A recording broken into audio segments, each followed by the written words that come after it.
से ही अत्यंत अद्भुत और प्रेरणादायक है।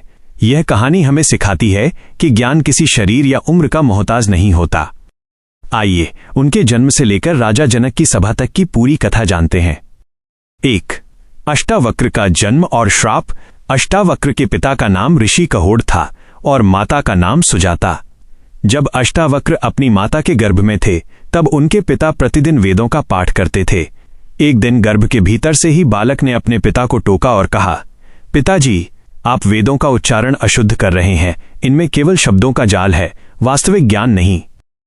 ऋषि कहोड़ अपने ही अजन्मे पुत्र से अपमानित महसूस करने लगे। क्रोध में आकर उन्होंने बालक को श्राप दे दिया कि तू 8 जगहों से टेढ़ा पैदा होगा। इसी कारण जब बालक का जन्म हुआ तो उनके शरीर में 8 मोड़ वक्र थे और उनका नाम अष्टावक्र पड़ा। 2. पिता की बंदी और अष्टावक्र का संकल्प। अष्टावक्र के जन्म से पहले ही उनके पिता कहोड़ राजा जनक के दरबार में शास्त्रार्थ बहस करने गए थे। वहां वंदी नामक एक महापंडित से वे हार गए। शर्त के अनुसार हारने वाले को जल समाधि लेनी पड़ती थी, यानी उन्हें वरुण देव के लोक में बंदी बना लिया गया। अष्टावक्र को बचपन में ये बताया गया कि उनके नाना ऋषि उद्दालक ही उनके पिता हैं, लेकिन जब उन्हें सच्चाई पता चली कि उनके असली पिता राजा जनक के दरबार में हारकर बंदी बने हुए हैं, तो मात्र 12 वर्ष की आयु में बालक अष्टावक्र ने राजा जनक की सभा में जाने का निश्चय किया। 3. राजा जनक की सभा का वह प्रसंग। जब अष्टावक्र राजा जनक की सभा में पहुंचे तो उनका टेढ़ा मेढ़ा शरीर देखकर वहां बैठे विद्वान हंसने लगे। जैसा कि आपने पहले बताया, अष्टावक्र ने उन्हें चर्मकार, मोची कह दिया। तर्क: उन्होंने कहा कि जो केवल चमड़ी शरीर देखकर इंसान की कीमत आंकते हैं वे विद्वान नहीं बल्कि मोची हैं। प्रभाव: राजा जनक उनकी इस निर्भीकता और सत्य से इतने प्रभावित हुए कि उन्होंने अष्टावक्र के चरण पकड़ लिए और उन्हें अपना गुरु मान लिया। 4. पिता की मुक्ति। अष्टावक्र ने सभा में महापंडित वंदी को शास्त्रार्थ में पूरी तरह पराजित कर दिया। शर्त के अनुसार वंदी को हार माननी पड़ी और अष्टावक्र के पिता सहित उन सभी ब्राह्मणों को वरुण लोक से मुक्त करना पड़ा जिन्हें वंदी ने बंदी बनाया था। 5. शरीर का ठीक होना।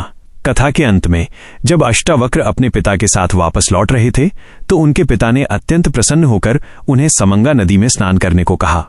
जैसे ही अष्टावक्र ने उस पवित्र नदी में डुबकी लगाई, उनके शरीर के 8 दोष दूर हो गए और वे एक सुंदर युवक बन गए। इस कहानी का सार: अष्टावक्र का जीवन हमें सिखाता है कि बाधाएं शरीर में हो सकती हैं, आत्मा में नहीं। यदि संकल्प दृढ़ हो और ज्ञान सच्चा हो तो एक बालक भी बड़े बड़े सम्राटों का गुरु बन सकता है। क्या आप अष्टावक्र? ऋषि अष्टावक्र ने राजा जनक को मोक्ष का जो मार्ग बताया वो दुनिया का सबसे सरल और साथ ही सबसे कठिन मार्ग माना जाता है। जब राजा जनक ने पूछा कि प्रभु, मुक्ति कैसे प्राप्त होगी, तो अष्टावक्र जी ने किसी लंबी पूजा पाठ या कठिन तपस्या की सलाह नहीं दी। उन्होंने केवल 3 मुख्य बातें कहीं। 1. विषयों को विष समझना, विषय त्याग। अष्टावक्र जी ने कहा कि अगर तुम मुक्ति चाहते हो तो इंद्रियों के भोगों जैसे काम, क्रोध, लोभ, मोह को विष जहर के समान त्याग दो और इनके बदले क्षमा, दया, संतोष और सत्य को अमृत की तरह अपना लो। 2.